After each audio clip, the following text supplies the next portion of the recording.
las entidades asociadas de energías renovables que nos acompañan. SER, nombre bonito, primer gremio que tiene un nombre bonito. Funcionarios del Gobierno Nacional aquí presentes, representantes de la comunidad Wayuu, Betsy Liliana González y Yaletsi González, los medios de comunicación que están por aquí y en general a todas las personas que nos acompañan el día de hoy. Este es un tema del que he hablado mucho en los últimos años. Me han dicho hasta loco por plantear este tipo de temas.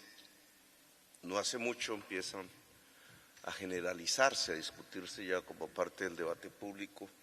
En general hay mucha desinformación, muchísima ignorancia en el fondo alrededor de una circunstancia que es hoy el peor problema de la humanidad. Muchos intereses encontrados, porque al ser el principal problema de la humanidad provoca el máximo de tensión social, política y económica. Determinará la historia que vamos a vivir en las próximas 2 décadas, que va a ser una historia muy intensa a escala global. No se puede hacer ningún tipo de cálculo si no se tiene este prisma de lo que significa la crisis climática. Para mucha gente es un problema de la naturaleza, marginal, unos vientos más fuertes que antes, unas inundaciones, algo que puede ser pasajero. Para muchísima gente se puede solucionar fácilmente como en una especie de religiosidad nueva, en donde ya no se pone una vela a la Virgen o a un santo determinado, o en otras religiones rezar ciertas frases de un libro sagrado, sino que se le reza a la tecnología. La tecnología se ha convertido muy ideológicamente, muy ilusoriamente, en una especie de fetiche que puede solucionar los problemas. Creemos que habrá el inventor, que ya los grandes capitales podrán construir una solución, olvidando que cada vez que profundizamos en los métodos tecnológicos se van creando más y más problemas, porque la tecnología no es más que un instrumento y en realidad detrás de la tecnología lo que hay son relaciones sociales, relaciones de poder, que son las que determinan la calidad y la profundidad de los problemas o de sus posibles soluciones. Pero hablar en este término ya sería hablar de política. Y este es un tema político, no es un tema tecnológico.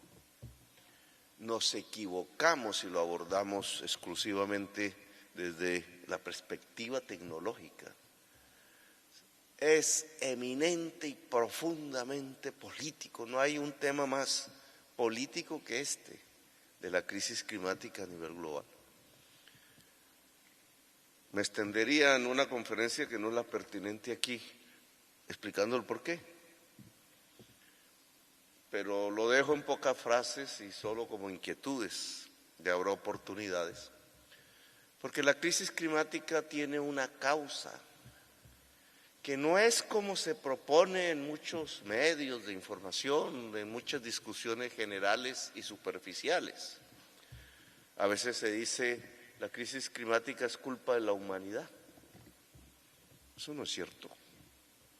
La mayoría de la humanidad no expide más CO2 a la atmósfera que lo que expedían los romanos, los griegos o nuestras tribus precolombinas hace miles de años.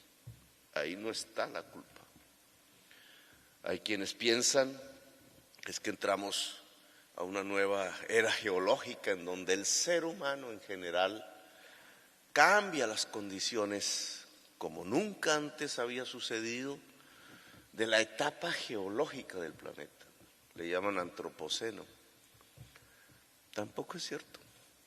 No es el ser humano. Es un sistema económico, y eso es diferente, es un sistema de poder, y ahí el problema. es que la acumulación de gases de efecto invernadero, que es como se le llama a una serie de moléculas químicas que cada vez más existen en la atmósfera y que tienen la propiedad química y física de concentrar el calor del sol, no por un día, sino por 200 años, algunas por 3.000, algunas por 10.000 años, que se arrojan a la atmósfera ya no de manera natural como hace millones de años, sino que las arroja un sistema económico. Hace 2 siglos, algo así. Se mide a través, los científicos, de las cortezas, de los hielos, de los troncos de árboles milenarios, se puede medir con relativamente precisión y siempre da lo mismo. El crecimiento exponencial comienza hace 2 siglos. Luego no era antes, no era el ser humano, no eran las culturas anteriores, cualesquiera que hayan sido. Es un sistema específico que está entre nosotros en nuestra historia hace 2 siglos. Se le puede llamar que desde la revolución industrial, pero entonces, ¿qué produjo la revolución industrial? El capitalismo. Es esa la causa. Y ahí el problema político es acumular capital, es decir, acumular ganancia de una manera específica que tiene que ver con producir más. Ese sistema económico equipara riqueza con trabajo y el trabajo con la producción. Para producir cada vez más, para ganar más, hay que consumir cada vez más. Y se va formando como un huracán que los economistas del siglo XIX llamaban acumulación ampliada del capital. Primero en un rincón del planeta, Inglaterra, y ahora en todo el planeta Tierra. Primero eran unas cuantas mercancías, ahora ni es incontable la cantidad de mercancías. Pero cada vez tiene que ser más. Esa es su lógica. Mientras exista ese sistema, su lógica es ampliar la ganancia porque su motor es la ganancia y para ello hay que mantener la productividad y para ello entonces hay que producir más, consumir más. Producir más y consumir más cada vez por cada unidad de tiempo trabajado implica 2 condiciones centrales. Conocimiento, necesitamos conocer más para que cada máquina haga que la gente que trabaje produzca más por cada unidad de tiempo, y energía. Y aquí el problema fundamental, que no está en el conocimiento, sino en la energía. La energía desde hace 2 siglos que se usa para ese huracán que se mueva cada vez más ampliamente y cada vez más intensamente y ampliamente, que es la acumulación de capital, es lo fósil, el carbón. Por eso la revolución industrial comienza con la máquina de vapor. El vapor es agua evaporada, perdonen la redundancia, pero para hacerlo hay que echarle carbón. No es que ahí se conoció el carbón, eso hace miles de años se conoce, sino que ahí se necesitó el carbón. Después fue el petróleo, pero el petróleo es igual que el carbón. Es una molécula química que tiene una C, carbono. Cuando se mete en la gran maquinaria productiva, ese carbono se transforma y se vuelve un gas efecto invernadero, que es el clásico con que contamos ahora, con que hacemos esta nueva contabilidad, que es el CO2.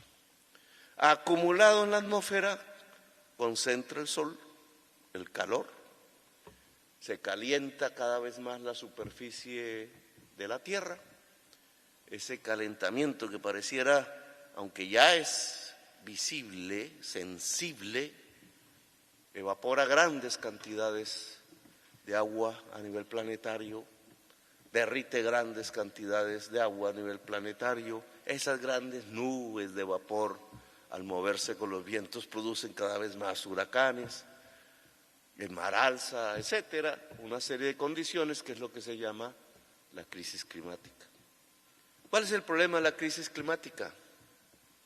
aquí viene una discusión política, y es que nos podemos adaptar al comienzo, pero no después. Podemos subirnos un poquito más y no estar al nivel del mar, podemos volver a construir las casas que arrasó un huracán, podemos, gastando cada vez más dinero que no tenemos, salvar los damnificados de las inundaciones, como acaba de pasar, podemos pasar a fugias, pueblos empiezan a generar éxodos, porque se acabó el agua, van hacia donde está el agua, como siempre, allá donde está el agua está el poder, y entonces empiezan a encerrarlos, empiezan a cambiar la política, el miedo al extranjero, el miedo a la pérdida del confort, va construyendo las mismas condiciones a partir del miedo de la derechización de la política. La Europa democrática empieza a cambiar, empiezan a aparecer una serie de locos gobernando, pero ni siquiera ahí está lo peor.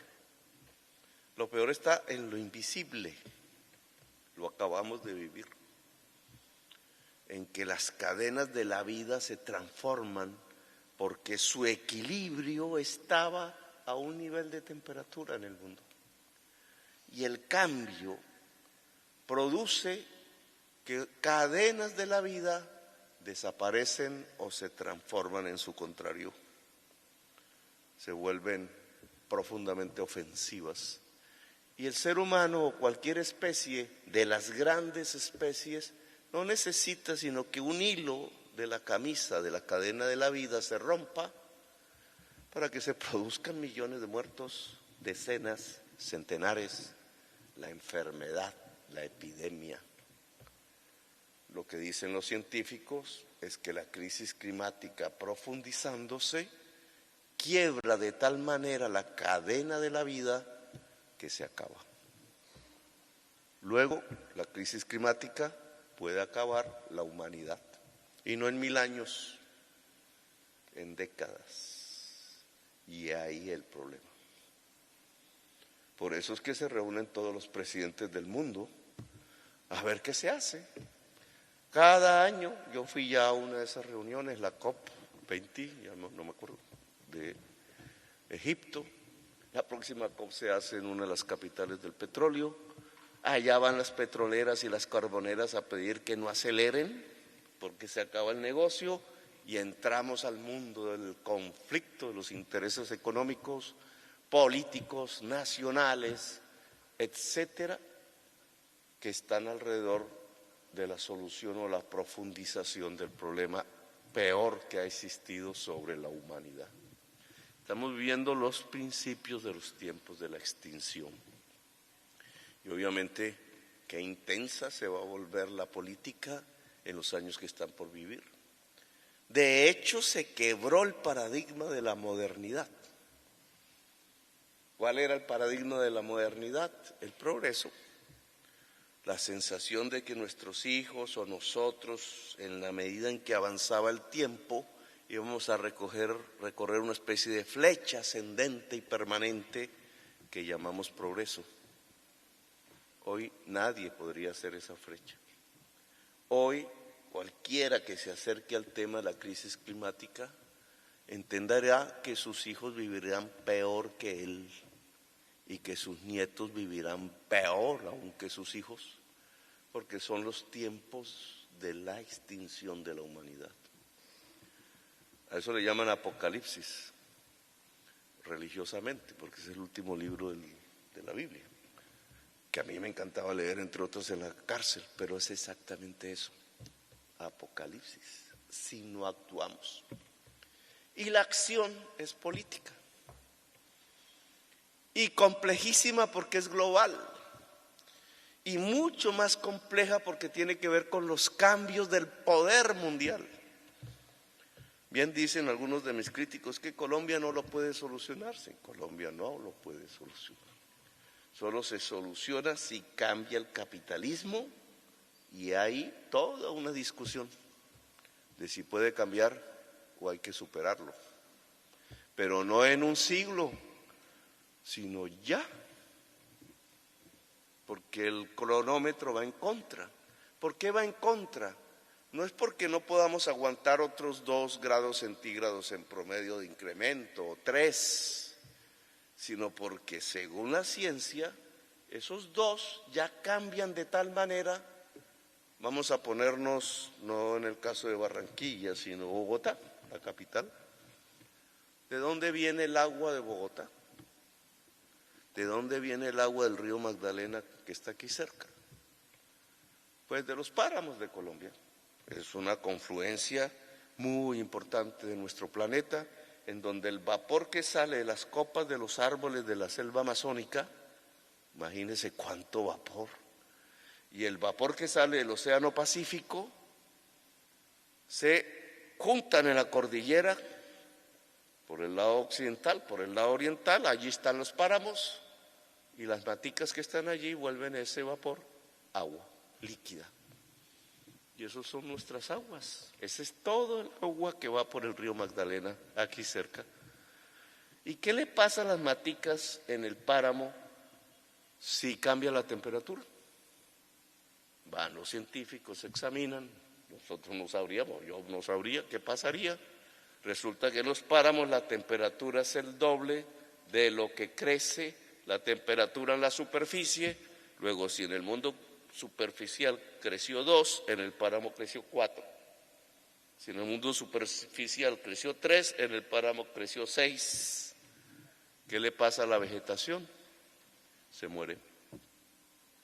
Y entonces, ¿dónde está el que recoge el agua líquida de la nube que pasa en la cordillera? Peligro, eso le llaman los estrés hídrico, peligro de agotamiento del agua líquida. ¿Qué dicen esos científicos? Si proyecto eso en modelos, así como hacen complejos las universidades más importantes del mundo, modelos de computador, calculando en el tiempo si es 1, si es 2, si es 4, si es 6. Pues si no hacemos nada, el cálculo de los científicos para el año 2070 es que Colombia es inhabitable. Imagínense lo que va a pasar con nuestros hijos, porque yo no estaré en el 2070, pero mi hijo o mi nieto, los de todos nosotros aquí, si lo que está marcando la ciencia, si no hacemos nada, es que este país se vuelve inhabitable. Nos lo cuenta Caracol, RCN, lo podemos encontrar como información, ¿no? Si yo lo digo, alguien dirá mañana, ese Petro ese Petro es un apocalíptico, incendiario, no sé qué. Y después se encuentra en el artículo científico, pero ya no se le hace caso. Porque nosotros vivimos la inercia. No quisiéramos ponernos a pensar en esa realidad. Los más jóvenes lo hacen. Muchísimos jóvenes han decidido no tener hijos, imagínense. Y hasta se operan. A mí no se me hubiera ocurrido eso en mi cabeza, y sucede. Un porcentaje cada vez más amplio de la juventud negándose a que sus hijos aparezcan, existan, porque saben que viene. Bueno, hay opción, obviamente, pero la opción implica cambios muy importantes, sobre todo en los centros del poder. Y ustedes están un poco metidos en ese tema de la solución. Lo que pasa es que miramos a veces muy ideológicamente la solución, ideológicamente es ilusoriamente. Y nos vamos metiendo en una serie de problemas que, como la tecnología, que es lo que convoca este evento, que a veces nos hacen perder la perspectiva política. Y entonces voy a discutirlo con ustedes, ya que me invitaron a este evento. Aquí todos sabemos que hay que construir una economía descarbonizada, porque el problema está en la economía, no en el ser humano en sí mismo. El problema no es del campesino, ni es de las negritudes que están en el Pacífico, ni de las comunidades indígenas, ni de los pobres que están en las grandes ciudades de nuestro país o del mundo. El problema está en la economía dominante, ahí está el problema. Cuando se habla de que esa economía dominante tiene que transformarse en una economía descarbonizada, estamos apuntando al problema. Todavía superficialmente, pero es ahí. Hay que construir una economía descarbonizada, es decir, sin carbón. Esa economía descarbonizada son fábricas, es cómo se cultiva la tierra, cómo se produce, porque la base de la riqueza es la producción. Entonces entramos a algo que se había censurado en todas las facultades de economía, no solo de Colombia, sino del mundo. ¿Cómo se produce? ¿Cuál es el modo de producción? Esa palabra, modo de producción, quizás muchos de ustedes pues la escucharon en su antes o quizás nunca. Modo de producir significa que la humanidad ha tenido diversos modos de producción, que nacen, crecen, se desarrollan y mueren. Pues este modo de producción no puede ser porque nos mata. El modo de producción que tenemos, una manera de relacionarnos para producir las mercancías, trabajadores asalariados, empresarios, máquinas, una lógica que es producir cada vez más para ganar más, mercado y cada vez extender más el mercado para poder crecer las ganancias, etcétera, un modo de producción. Ese modo de producción, si se basa en una energía y en unos materiales que tienen la C, obligatoriamente calientan más el planeta y nos acercan a nuestra extinción. Entonces hay que cambiar el modo de producción. Tan fácil. Bueno, pues ahí viene el problema. No es un problema solamente tecnológico, es un problema de relaciones sociales y de poder. Lo vamos a poner ahora en estos ejemplos y trato de aterrizar a lo que ustedes han venido.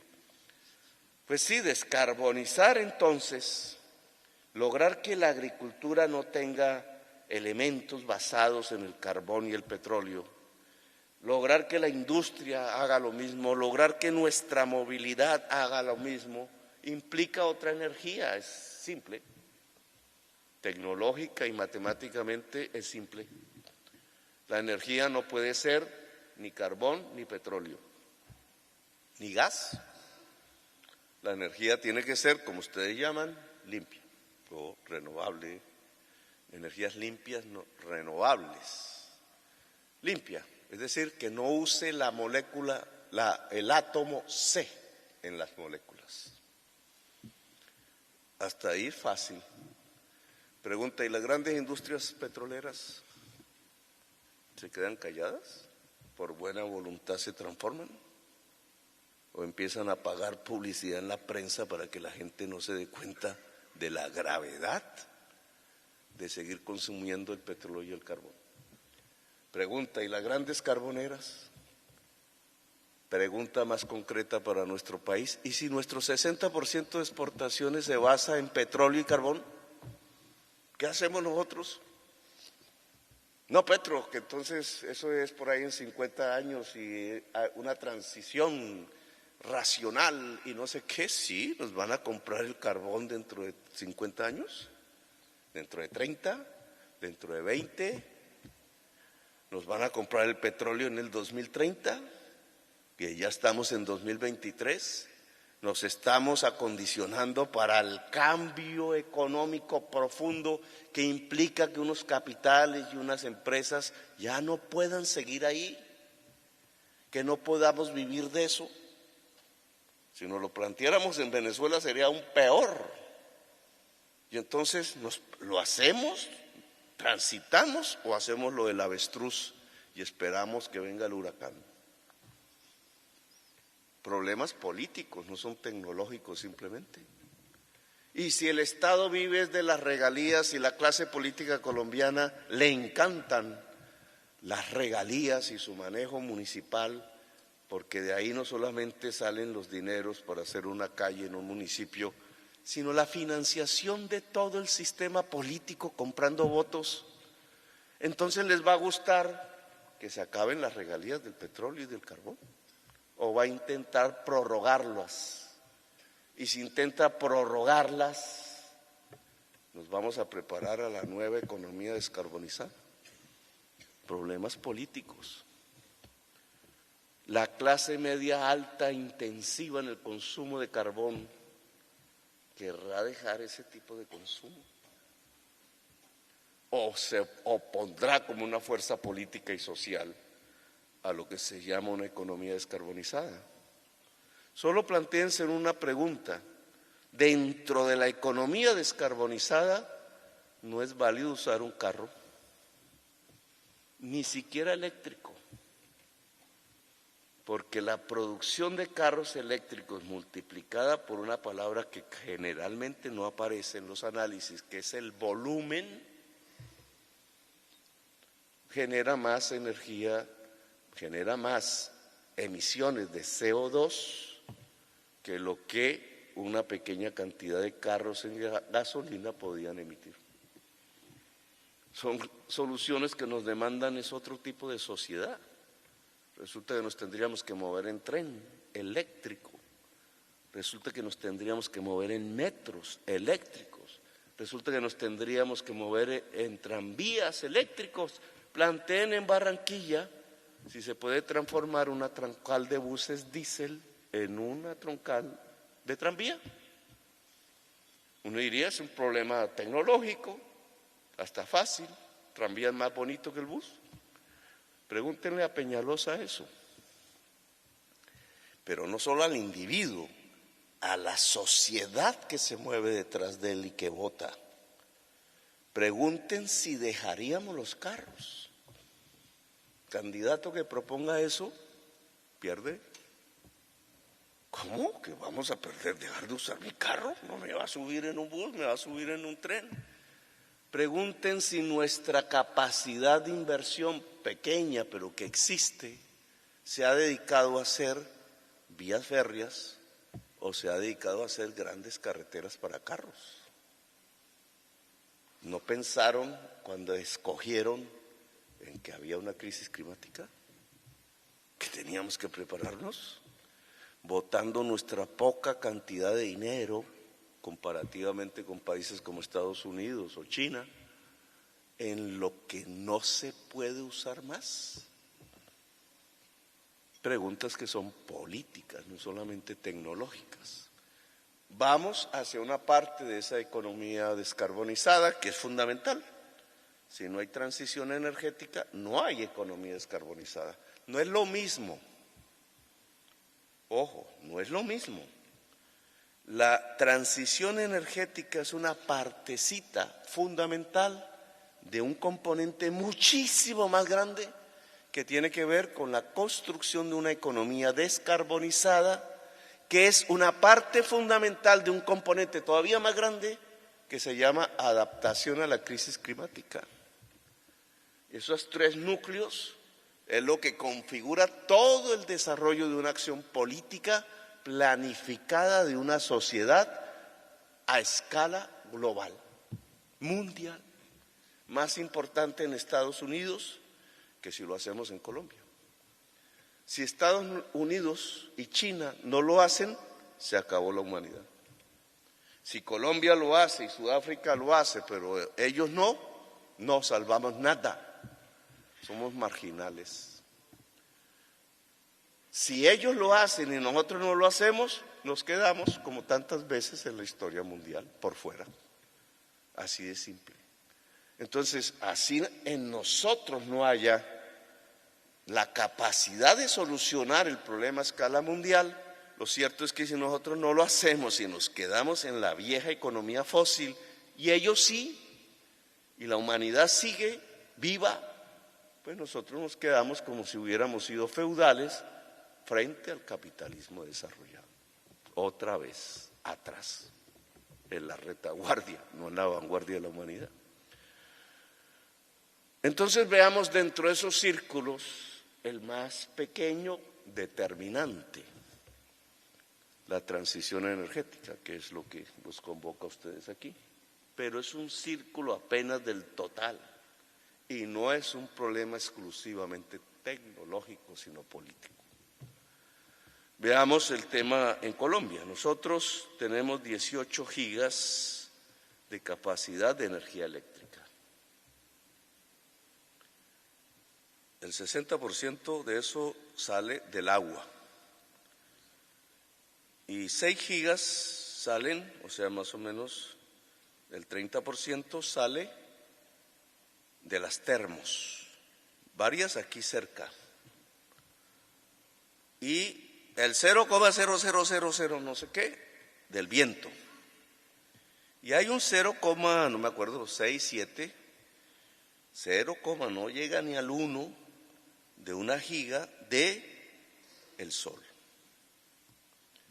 El agua es relativamente limpia, aunque los embalses generan gas metano, que es 23 veces más poderoso que el CO2, sobre todo en el momento de su construcción, del llenado de los embalses. No somos un país de energías muy sucias, no estamos tan mal comparativamente, pero si nosotros queremos hacer una transición energética, tendríamos que mirar por lo menos dos factores numéricos. Las 6 gigas de capacidad de generación de energía eléctrica que son termos se deberían transformar ya. Un plan de transformación a 4 o 5 años máximo. Las actuales. Pero el crecimiento de la demanda, como bien ustedes dijeron, hace que tengamos que tener un crecimiento de la oferta, o sea, más generación, y esa más generación debe ser exclusivamente limpia. Luego, yo puedo planificar cuánto me va a crecer la demanda, más o menos, se puede. La UME hace eso. Y entonces, no, ya no son 6 gigas porque es lo que tengo que transformar de lo que hay, sino que además lo que viene, por lo menos en 4 años yo iría a otras 2 gigas, entonces tengo que generar 8 gigas de energía limpia, nueva, le llaman no convencional, 8, pero la que tengo instalada solo es 0,8. El país no ha hecho el esfuerzo. Claro, alguien diría en el gobierno de Petro que sí ha hablado de este asunto, eso sí se va a hacer. Tampoco, porque hay que transformar la cabeza y el sistema. Y aquí viene el problema que no es tecnológico. ¿Cómo hago yo para reemplazar estas 6 gigas que son de unas empresas privadas que se llaman termo de gas, termo de carbón, termos de diésel, termos de gas, ¿cierto? De gas. Aquí se ha preguntado mucho la sociedad sobre por qué tan altas las tarifas. Entonces, porque es que es más cara una termo de gas que una termo que una hidroeléctrica, es más cara. Esa termo de gas, ¿a cómo compra el gas? Discusión en la prensa, es que se está acabando el gas, Petro, hay que explorar más gas. No vaya a importar el gas de Venezuela, no sea chavista. ¿Sabemos que estamos importando gas? ¿Le han contado a la sociedad colombiana que estamos importando gas? Y que estamos importando gas al precio internacional, que se ha disparado terriblemente por la guerra de Ucrania y Rusia, porque allá está buena parte del gas del mundo. ¿Sabemos quién importa el gas? ¿Sabemos cuál es el contrato por el cual se permite muy cerca de esta ciudad un barco parqueado importando gas? ¿Sabemos cuántas utilidades se han hecho con ese hecho? Que eleva la tarifa a toda la sociedad colombiana, porque ese es el sistema tarifario de nuestro modelo energético, pero enriquece a un señor que la prensa nunca menciona, porque es dueño de un periódico. ¿Sabemos esas cosas? Que la prohibición que se nos establece de tipo político, no legal, de importar gas porque nos perdemos la soberanía energética y no sé qué, sí se está haciendo desde hace varios años, importando un gas, pero que no es del vecino, sino que viene de otro lado en barco, que es muchísimo más caro, pero que se mantiene ese negocio porque hay una ganancia que llega a $1.000 millones que pagan los usuarios de la energía eléctrica. Poder, relaciones sociales, no tecnología. Que entonces Petro quiere volver eso sol y no gas, pues se acaba el negocio.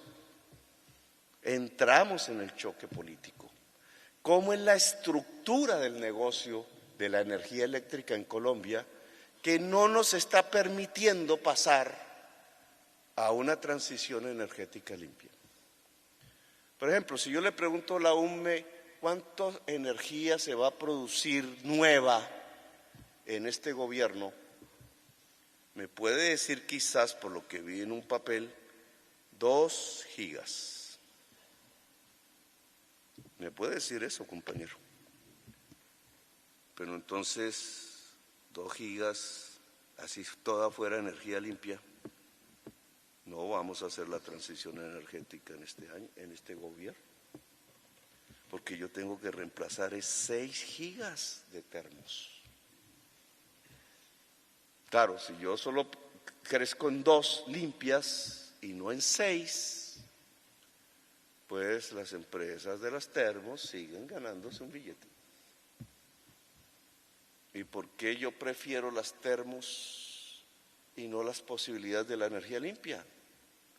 Porque hay unos intereses económicos concretos que cooptan el Estado.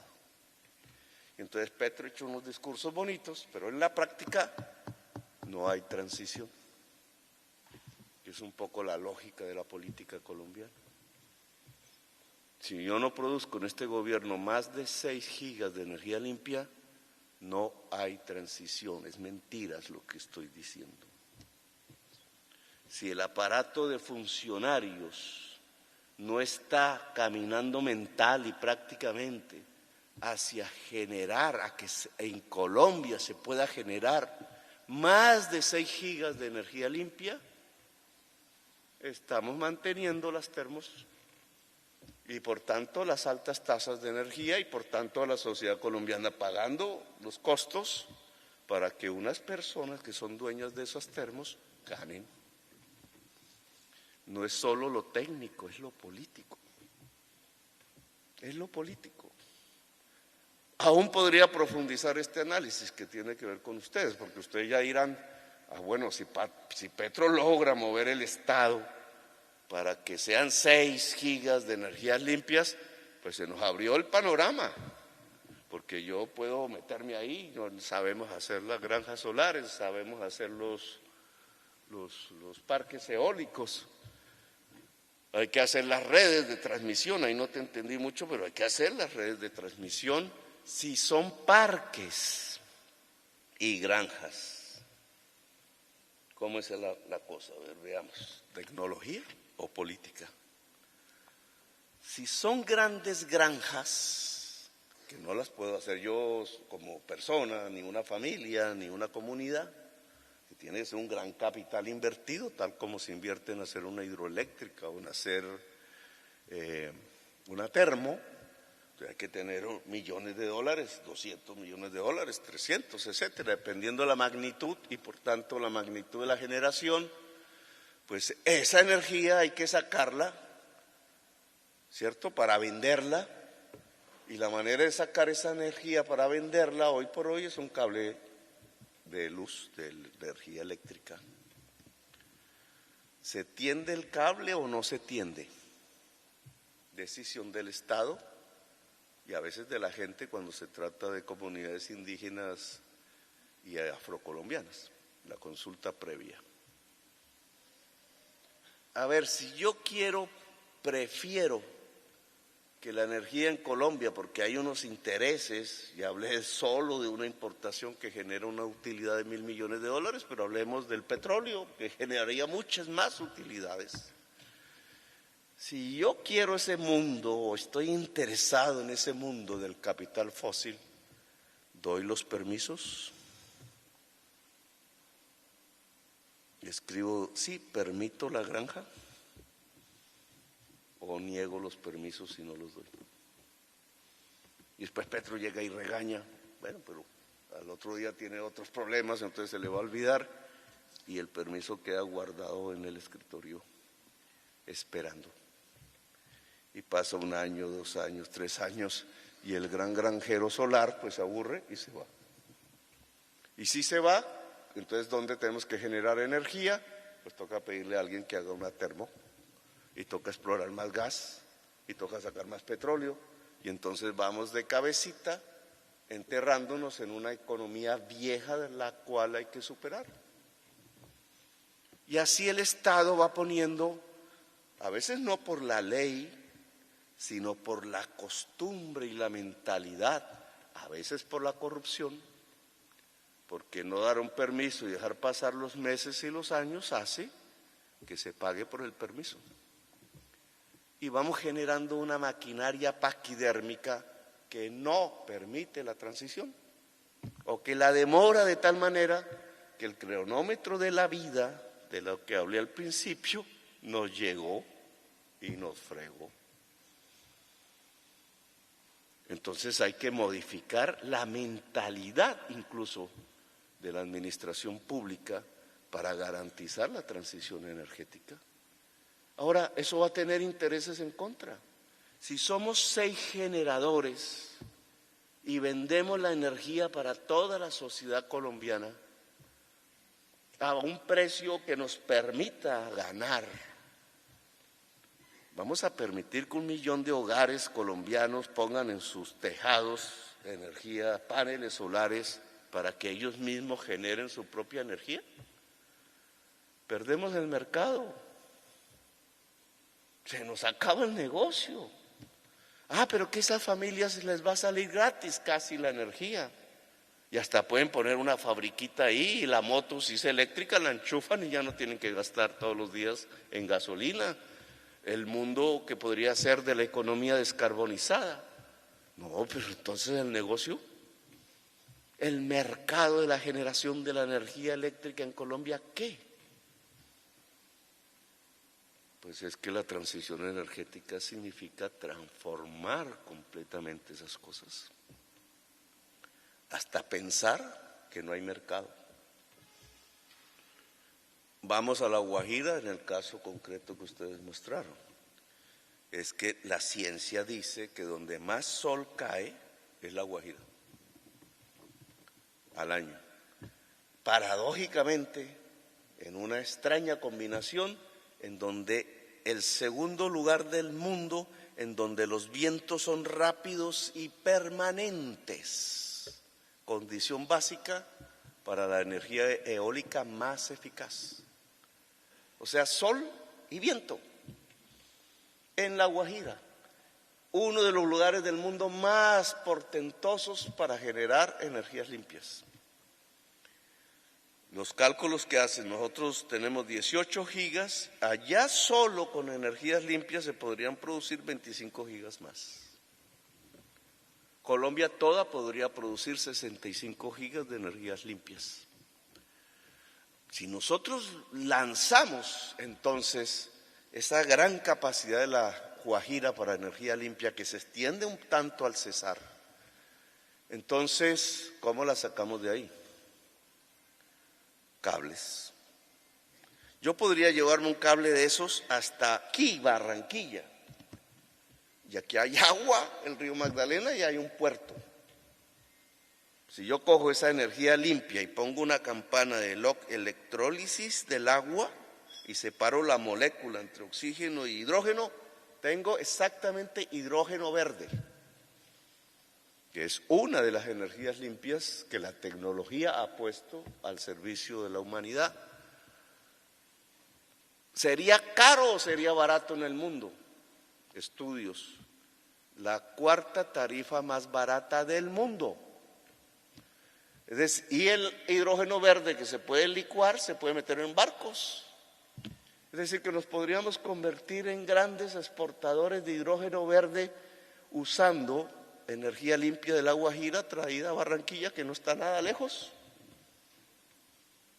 ¿Vamos a cambiar la exportación de carbón por exportación de hidrógeno verde? Pues alguien fácil dirá, no, ambas cosas. No es ambas cosas, no tiene las mismas consecuencias, no tiene el mismo futuro. Si yo amarro el territorio a sacar el carbón, me tiro el territorio y van a dejar de comprarme el carbón, porque si no, la humanidad perece. El efecto carbón sobre La Guajira sería lo mismo que el efecto energía limpia sobre La Guajira, con su gran capacidad de generación, que también por una paradoja geológica, entonces La Guajira tiene la mina de carbón más grande, es decir, capital fósil, y tiene las capacidades de la energía limpia de las más grandes del mundo, en sol y viento, y podría reemplazar el carbón. Es decir, hacer exactamente lo que necesita la humanidad en esa proporción. Y además traerla aquí, hacer hidrógeno verde y llevarlo a Europa o Estados Unidos fuera de nuestro propio consumo y reemplazar nuestro gas por hidrógeno verde. ¿Quién gana y quién pierde? El Cerrejón tiene un dueño, es una multinacional poderosísima, que menos mal está queriendo abandonar el negocio, pero si abandona, si nosotros tenemos el reemplazo, se hunde buena parte de nuestra economía. ¿Quién es el dueño del sol y del viento? La multinacional no es. ¿Quién podría tener derecho sobre el sol y sobre el viento en La Guajira? Aquí las compañeras dirían nosotras, la comunidad de Guayú, territorio indígena. Claro, el sol no es de ellos, pero el sol es cuando cae sobre la superficie.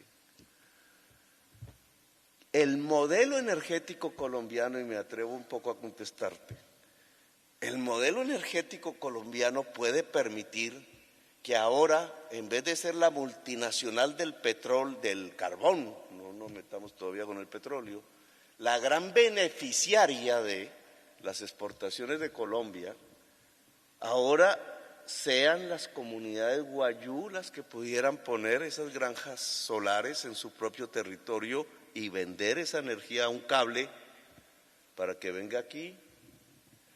¿No cambia completamente el esquema del negocio? Tú dijiste, es que es muy alto el 6%. Yo sé algo de esa discusión. Estás pensando como si fueses la multinacional del carbón, que diría, no me suban el impuesto, no me suban. ¿Cómo así que me quitan la regalía que yo deducía del impuesto de renta? Discusión que hubo en la reforma tributaria, llevada por los carboneros y los petroleros, que además pusieron la demanda en el Consejo de Estado, esperando que les fallen, o no, en la Corte Constitucional, esperando que le fallen a favor y nos quiten la mitad de la reforma tributaria. Pero esa misma mentalidad hay que usarla en la energía limpia. Si el sol y el viento en donde es mejor es territorio indígena, o cambiamos el esquema. En lugar de pensar cómo uso yo eso al menor costo posible, yo diría hay que plantearse una alianza con las comunidades guayú. Y el modelo se vuelve diferente. Es decir, que parte de la riqueza generada a partir de la generación de energía limpia tendría que ir a unos propietarios legítimos del sol y del viento, que no es el gran patriarca suizo que es el dueño del Cerrejón. En realidad no es un patriarca, son miles de ciudadanos suizos, sino que es las comunidades guayú de Colombia. Esto podríamos volverlo en otro territorio y nos daría otros mapas, pero es similar. ¿permitimos eso en la normatividad? ¿O restringimos eso para que ellos no sean copropietarios de la generación eléctrica? Alguien diría, bueno, Petro, déjalo Guayú ahí tranquilos, ahora habla de los paneles solares en los techos. Ustedes sabían que las fórmulas existentes para tarifas ante el hecho de que se tiene que poner un contador que mide lo que entra en energía y lo que sale en energía cuando se trata de un techo solar, que no lo tiene cualquier otra. Por ejemplo, aquí no, solo mide la entrada, si no hay paneles solares.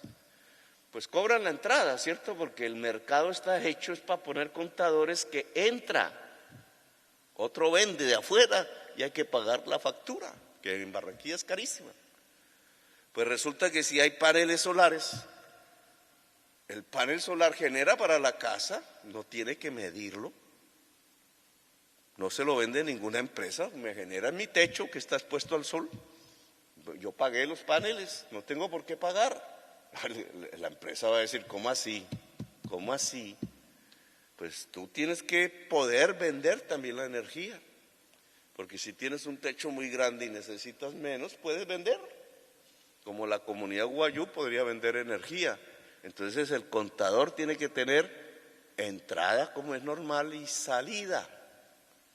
Pero si la fórmula tarifaria, en vez de pagarle a la familia por la salida de energía, es porque se vuelve generadora, le cobra, pues acabó el negocio para la familia.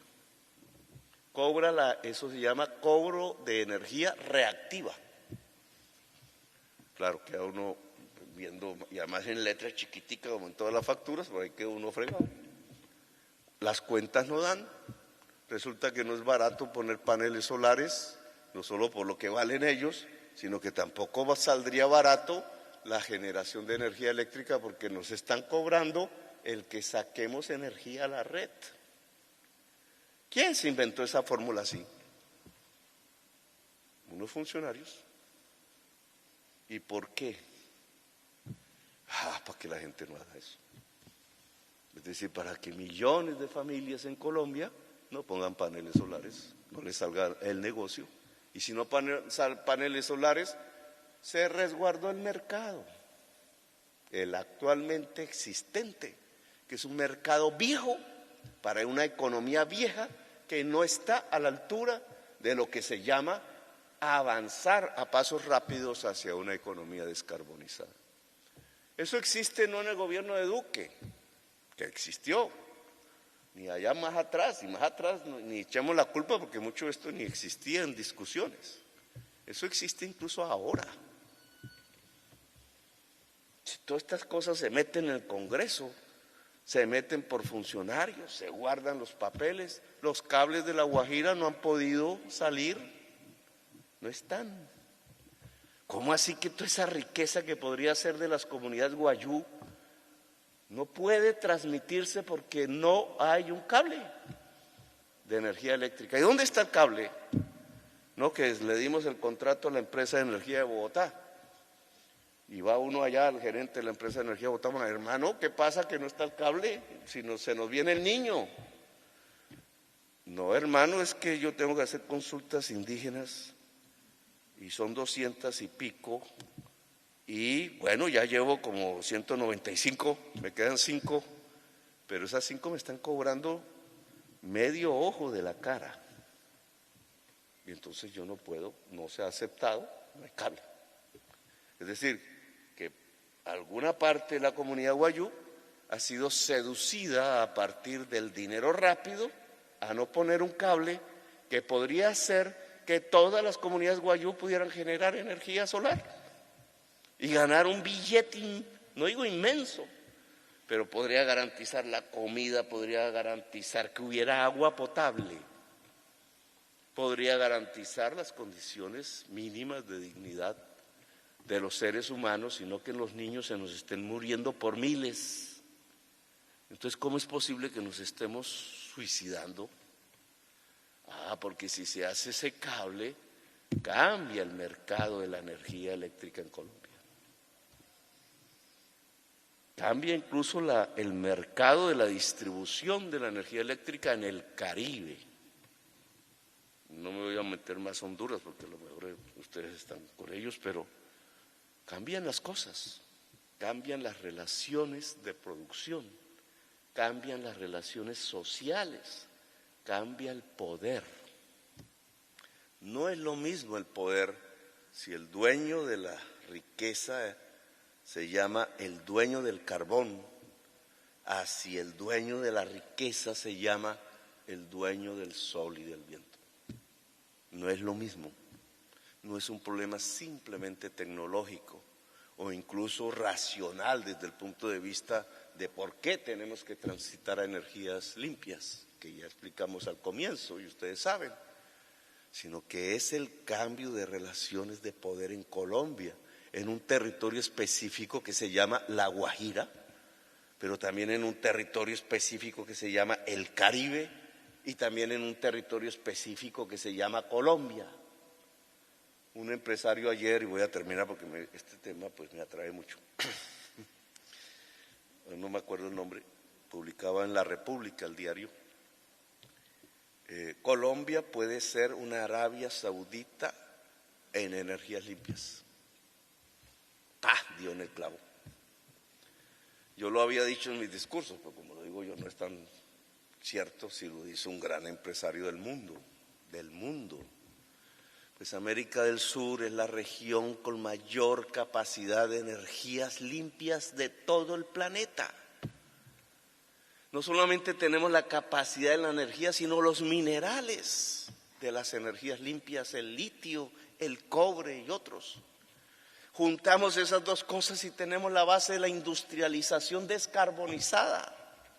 América del Sur, le decía a Biden, y lo he repetido varias veces, y cruzamos los cables eléctricos en una gran red americana, desde la Patagonia hasta Alaska, vendemos la energía limpia que ustedes necesitan para descarbonizar una de las grandes economías del mundo, emisoras, la primera o la segunda. Luego aportamos, oigan, aportaríamos en algo estratégico, no solo para tener unos dineros, sino para salvar la vida de la humanidad. América del Sur, el continente relegado, el que no lo dejan hablar casi en los escenarios mundiales, el rincón más desigual socialmente del planeta, el de los niveles casi más altos de pobreza, en donde no se inventa, en donde no hay creación, la región de la más baja productividad del mundo. Podemos salvar la vida de la existencia humana simplemente si permitimos que las capacidades naturales de generación de energía limpia se puedan verificar, cambiando completamente nuestros modelos y nuestros esquemas políticos, nuestra propia mentalidad. Un poder que podría descarbonizar la economía de los Estados Unidos, porque allá echan el chorro de CO2 y aquí tenemos la esponja, la selva, y tenemos la solución para que ellos dejen de emitir el chorro: la generación de energías limpias. El potencial de esto en 10 años, 20 años, 30, que es nuestro máximo escenario temporal, es inmensísimo. Solo se necesita el chip del cambio político, porque el tecnológico existe. La unidad, la integración, la planificación, la mentalidad de que nos toca ir a ese rumbo. Lo que dijo el empresario no es una locura. Un empresario suizo, creo. Colombia puede ser la Arabia Saudita de las energías limpias. Y lo que dijimos nosotros tampoco es una mentira. Entonces, Colombia puede ser potencia mundial de la vida. Y ustedes pueden ayudarnos y en muchísimo a que esto se vuelva una realidad. Bueno, gracias, muy amables por escucharme.